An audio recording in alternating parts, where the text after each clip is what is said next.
Selamat pagi Bapak Ibu, Saudara-saudari yang terkasih. Berjumpa kembali pada pagi ini bersama saya dengan Pendeta Mardalianus Wau yang akan menyampaikan renungan firman Tuhan bagi kita pada pagi hari ini, yang akan menuntun dan menjadi kekuatan bagi jiwa kita. Sebelum kita merenungkan kebenaran firman Tuhan, mari kita tenangkan hati kita berdoa. Bapa, kami bersyukur pada pagi hari ini Tuhan atas anugerah-Mu bagi kami. Kami bisa kembali bangun dari tidur kami dan kembali hendak menikmati kebenaran firman-Mu. Bersabdalah kepada kami ya Tuhan, agar kami bisa mengerti dan memahami apa yang menjadi isi hati Tuhan bagi kami di sepanjang hari ini. Urapi hamba dan setiap kami yang mendengar, agar Roh Kudus-Mu Tuhan yang menuntun dan membuka mata hati dan pikiran kami. Kami taklukkan seluruh kehidupan kami di dalam kuat kuasa kasih Kristus. Dalam nama Yesus kami berdoa dan mengucap syukur. Amin. Bapak Ibu, Saudara-saudari yang saya kasih, pada pagi hari ini kita akan kembali merenungkan kebenaran firman Tuhan yang saya beri topik adalah mata Tuhan ada di segala tempat. Ya, mata Tuhan ada di segala tempat. Puji Tuhan, pada pagi hari ini saya percaya setiap kita sudah menyiapkan sungguh-sungguh hati kita untuk menerima setiap benih firman Tuhan. Amin. Untuk itu mari kita baca firman Tuhan yang menjadi landasan apa yang menjadi topik kita pada pagi hari ini, dari kitab Amsal pasal 15 ayatnya yang ketiga. Kitab Amsal pasal 15 ayatnya yang ketiga, mari kita baca bersama. Mata Tuhan ada di segala tempat, mengawasi orang jahat dan orang baik. Bapak Ibu, Saudara-saudari yang saya kasihi, ternyata mata Tuhan ada di segala tempat. Ya, di dalam firman Tuhan yang kita baca pada pagi hari ini menunjukkan kepada kita bahwa sebuah kebenaran bahwa mata Tuhan atau Tuhan memperhatikan tidak hanya orang-orang yang baik, orang-orang yang Dia kasihi, namun juga orang-orang disebut di sini adalah orang-orang yang jahat, Saudara. Ya, baik orang jahat maupun orang baik ada di dalam pemandangan Tuhan, ada di dalam pandangan Tuhan, ada di dalam perhatian Tuhan. Bapak Ibu Saudara-saudari yang saya kasihi, tentu ini adalah sesuatu yang cukup membuat kita harus menyadari dengan baik, ya, karena ternyata dari nats firman Tuhan pada pagi hari ini nanti kita akan bisa melihat bahwa takut akan Tuhan adalah sesuatu yang relevan yang harus kita miliki pada hari-hari ini. Karena dengan demikian kita bisa menjadi orang-orang yang senantiasa berada di dalam kasih dan penyertaan Tuhan. Nah, oleh sebab itu kita harus memahami terlebih dahulu apa yang dimaksud dengan mata Tuhan ada di segala tempat. Nah, saudara-saudari yang saya kasihi, mata adalah salah satu dari panca indera yang sangat penting tentunya. Ya, dengan mata kita bisa melihat apa saja, baik keindahan maupun hal-hal yang mungkin ya katakanlah jelek, ya, katakanlah sesuatu yang sifatnya mungkin tidak indah, ya, mungkin merusak pemandangan, saudara, ya. Artinya apa? Mata sanggup melihat semuanya itu. Nah, perhatikan baik, saudara, kemampuan mata kita, mata manusia itu tentu saja sangat terbatas, ya. Kalau bisa dilihat kemampuan kita melihat jarak, saudara, maupun luas itu sangat terbatas. Ya, mungkin dari sisi jarak mungkin kita bisa hanya mampu melihat dengan jelas dalam jarak-jarak tertentu, ya, katakanlah mungkin 1 kilometer mungkin masih bisa kita lihat, tetapi itu pun mungkin sudah tidak sangat jelas, ya. Mungkin 1000 meter atau 1 kilometer kita kalau pandangan jauh ke depan mungkin kita bisa memandang, ya. Dan kalau kita mau melihat jauh lebih jelas maka kita perlu alat yang namanya teleskop. Nah, demikian juga dari sisi luas kita mungkin hanya mampu melihat menyapu satu pandangan di depan kita hanya dalam satu pandangan yang tertentu, ya, sejauh kepala kita menggeleng ke kiri atau ke kanan, saudara. Bagian belakang tentu saja kita tidak mampu lihat kecuali kita balik badan dan melihat ke belakang, saudara. Nah, ini menunjukkan bahwa mata atau penglihatan kita tentu saja sangat terbatas sebagai manusia. Nah, saudara, Di dalam nats renungan kita pada pagi ini dikatakan bahwa mata Tuhan ada di segala tempat. Luar biasa, artinya bagi Tuhan, bagi mata Tuhan, tempat itu tak terbatas luasnya. Ya, tempat itu adalah sesuatu yang merujuk kepada sesuatu atau satu ruang, satu tempat, satu bagian ya dari alam semesta ini, dan dikatakan dalam nats ini bahwa mata Tuhan ada di sana. Mata Tuhan artinya mampu melihat segala sesuatunya. Artinya tempat itu bisa berbicara tentang bumi ya. Bumi adalah tempat, saudara. Bulan adalah tempat. Planet-planet adalah tempat. Galaksi ya, susunan bintang-bintang adalah tempat, saudara. Bahkan seluruh alam semesta ini adalah tempat, saudara. Dan firman Tuhan pada pagi hari ini berkata bahwa mata Tuhan ada di segala tempat. Dan luar biasanya mampu melihat semuanya. Dahsyat, saudara ya. Kalau kita menyadari bahwa mata Tuhan ada di segala tempat dan mengawasi semuanya, ya, terlebih-lebih secara khusus dalam nats ini dikatakan mengawasi orang jahat dan orang baik. Tentu saja selain orang, tentu alam semesta juga ada di dalam pengawasan Tuhan, saudara. Amin. Itulah yang membuat kita kemudian meyakini bahwa bumi ini ya akan senantiasa berada di dalam satu keseimbangan ya yang aman, sehingga tidak ada planet yang saling bertabrakan. Itu semua karena ada di dalam pengawasan Tuhan, tentu saja ada di dalam penglihatan Tuhan. Nah, saudara-saudara, di dalam nats ini artinya mata Tuhan melihat, memperhatikan semua orang, apapun dia, jahatkah baikkah. Artinya kemanapun kita pergi, apapun yang kita lakukan, baik di tempat terbuka maupun di tempat tersembunyi, ya, mata Tuhan ada di sana. Mata Tuhan mampu melihat semua itu. Ya, saudara-saudari yang saya kasih, dalam realitas kehidupan kita justru seringkali banyak orang berkamuflase, ya, berkamuflase atau seolah-olah menyerupai, ya, atau dengan kata lain dia menghiasi hidupnya dengan berbagai bentuk kemunafikan, ya, yang tampaknya tidak terlihat oleh orang lain, ya. Dan saya mau katakan mata Tuhan melihat itu, saudara. Ya, ada orang-orang yang sedemikian rupa menutup rapat-rapat kebusukan-kebusukan hidupnya dengan penampilan luarnya, saudara. Tutur kata yang halus, sikap ramah, tindak tanduk yang tampak rohani, saudara.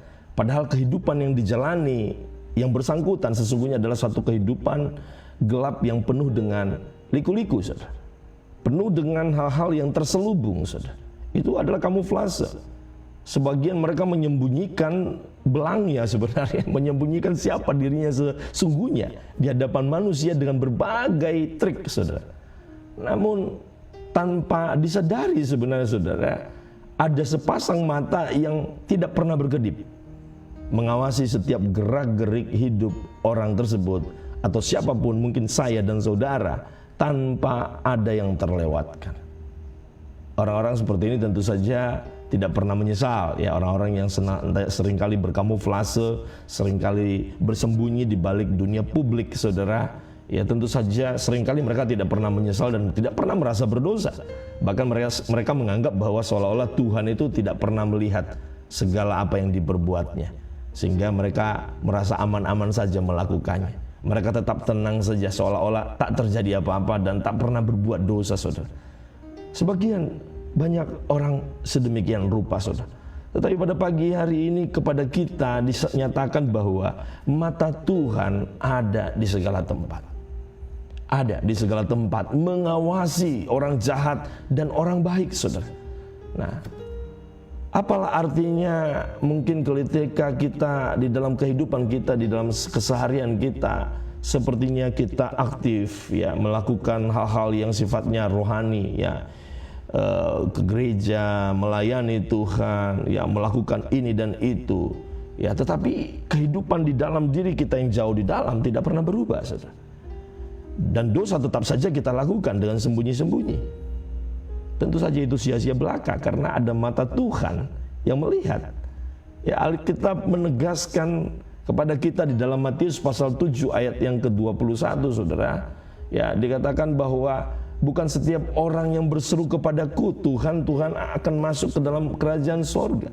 melainkan Dia yang melakukan kehendak Bapakku yang di sorga. Yesus berkata bahwa bukan apa yang mampu kita atraksikan di hadapan manusia, namun apa yang mampu kita lakukan di dalam hidup kita yang merupakan kehendak Tuhan. Itu yang paling penting. Karena manusia melihat apa yang tampil di luar, saudara, namun Allah melihat apa yang ada di dalam yang tersembunyi. Mata Tuhan melihat, saudara. Nah, Bapak Ibu saudara-saudari yang saya kasih pada pagi hari ini, kita harus kembali mengoreksi diri kita. Kita harus menjaga betul hidup kita agar tetap berkenan kepada Tuhan. Jangan sampai kita memakai kedok atau kamuflase apapun. Ya, sadarlah dan ingatlah, ya, firman Tuhan berkata di dalam Ibrani pasal 4 ayat 13, saudara. Ibrani pasal 4 ayat 13 firman Tuhan berkata demikian, saudara. Ya, tidak ada suatu makhluk pun yang tersembunyi di hadapannya, sebab segala sesuatu telanjang dan terbuka di depan mata Dia, yang kepadanya kita harus memberikan pertanggungjawaban, saudara. Ya, ini sangat penting. Ya, kita harus ingat betul bahwa kita harus menjaga kehidupan kita agar tetap berkenan kepada Tuhan. Sekali lagi, bukan apa yang kita lakukan dan kita atraksikan di hadapan orang dan kita kemudian mendapat pujian karenanya, dan memang itu yang selantiasa kita kejar, bukan itu, saudara. Namun firman Tuhan berkata justru apa yang menjadi kehendak Tuhan, yang sungguh-sungguh yang Tuhan inginkan, yang kita lakukan, itulah yang Tuhan tahu, itulah yang Tuhan lihat, itulah yang menarik hati Tuhan untuk kemudian menolong, memberkati, menyertai, menuntun kehidupan kita di dalam jalan-jalannya. Ya, ada orang yang melakukan dosa tetapi begitu mendengar teguran mereka segera sadar, ya, dan meminta ampun kepada Tuhan. Tetapi tidak sedikit juga ada orang yang sekalipun sudah mendengar kebenaran firman Tuhan, ya, sudah mendengar renungan pagi, katakan, ya, ke gereja dengar khotbah, ya, ada nasihat-nasihat yang begitu banyak, ya, tetapi tetap saja melakukan perbuatan dosa dengan sembunyi-sembunyi. Saudara-saudara yang terkasih, Ibrani pasal 10 ayat 26 menjadi peringatan bagi kita pada pagi ini. Berkata demikian, saudara. Ibrani pasal 10 ayat 26, dia katakan begini, saudara, sebab jika kita sengaja berbuat dosa, sekali lagi, sengaja berbuat dosa, sesudah memperoleh pengetahuan tentang kebenaran, maka tidak ada lagi korban untuk menghapus dosa itu. Ini menjadi peringatan bagi kita pada pagi hari ini, saudara. Ya, saya pun demikian, saya harus terus melatih diri saya untuk terus tunduk dan taat kepada kehendak Tuhan. Ya, kita sudah mengerti kebenaran, saudara. Kita sudah mengerti, sudah tahu apa yang Tuhan tidak kenankan dalam hidup kita, yang tidak boleh kita lakukan. Nah, oleh sebab itu kita tidak boleh dengan sengaja melakukan itu lagi. Sekalipun itu kita melakukan di tempat-tempat tersembunyi, di mana seolah-olah kita berpikir tidak ada yang melihat. Saya mau katakan pada pagi hari ini, nats firman Tuhan bagi kita, mata Tuhan ada di segala tempat. Mata Tuhan ada di segala tempat. Dia melihat, dia memperhatikan, ya, saya dan saudara, baik orang yang jahat maupun orang yang baik, saudara. Bapak Ibu saudara-saudari yang saya kasihi, seringkali kita menganggap bahwa Tuhan itu terbatas di dalam melihat, ya, apa yang kita lakukan di dalam keseharian kita. Ya, di dalam beberapa keadaan, saudara, saya berhadapan dengan jemaat-jemaat yang kadang-kadang saya bertanya, bagaimana saya harus menyadarkanmu untuk tidak lagi melakukan perbuatan itu. Namun seringkali di satu keadaan dia berkata, saya sadar Pak Pendeta, saya tahu ini salah, dosa, dan saya tidak akan lakukan. Tetapi di lain waktu dia kembali melakukan dengan sengaja. Bapak Ibu saudara-saudari yang saya kasihi, pada pagi hari ini dengar baik firman Tuhan. Ya, Tuhan yang Maha Tahu, ya, tidak mungkin kita akan tutupi sesuatu perbuatan kita di hadapannya. Tidak mungkin, saudara. Di tempat-tempat tergelap sekalipun, mata Tuhan ada di sana. Ya, dia mengawasi. Ya, Jadi kalau saudara masih berpikir bahwa Tuhan tidak ada di tempat perjudian, tidak ada di tempat prostitusi, tidak ada di tempat-tempat gelap di mana kejahatan tersembunyi, saudara keliru. Pada pagi hari ini jelas nas firman Tuhan berkata kepada kita, mata Tuhan ada di segala tempat. Dia mengawasi orang yang jahat yang sementara melakukan perbuatan jahat, orang yang baik yang sementara melakukan perbuatan yang baik. Mata Tuhan mengawasi dengan baik, saudara. Mata Tuhan melihat, saudara. Nah, Bapak Ibu saudara-saudari yang saya kasihi, pada pagi hari ini dengar baik firman Tuhan. Ya, kita harus kembali kepada firman Tuhan. Ya, pada pagi hari ini kita harus membuat satu komitmen, satu kesadaran, bahkan satu keputusan untuk berhenti dan tidak melakukan perbuatan dosa lagi. Amin, saudara. Mengapa kita tidak melakukan perbuatan dosa lagi? Mengapa kita harus mengambil komitmen dan keputusan demikian, saudara? Karena kita menyadari bahwa Tuhan tahu segala sesuatu. Amin, saudara. Tuhan tahu segala sesuatu. Mata Tuhan ada di segala tempat. Dia mengawasi, saudara. Sehingga kita harus memiliki sikap hormat dan takut akan Tuhan. Ya. Selain kita menyadari dan mengambil keputusan untuk tidak melakukan perbuatan dosa lagi, saudara, ada 3 hal lagi yang harus kita lakukan, saudara. Yang pertama, saudara, kita harus menyadari bahwa mata Tuhan mengawasi kita di segala tempat untuk maksud memelihara kehidupan kita. Ya. Untuk maksud untuk memelihara kehidupan kita, untuk maksud tidak membiarkan kita. Ya, Tuhan memedulikan kita, saudara. Itulah yang Allah sampaikan kepada umatnya, kepada bangsa Israel, dan tentu saja kepada kita juga pada hari ini yang mendengar firman Tuhan. Ya, mata Tuhan mengawasi kita di segala tempat. Ya, orang-orang yang dibenarkan oleh Kristus, ya, yang seharusnya sejatinya melakukan perbuatan-perbuatan baik, atau disebut dengan orang-orang baik, mata Tuhan mengawasi kita untuk maksud memelihara kehidupan kita. Ini hal pertama, saudara, yang harus kita benar-benar sadari dalam hidup kita.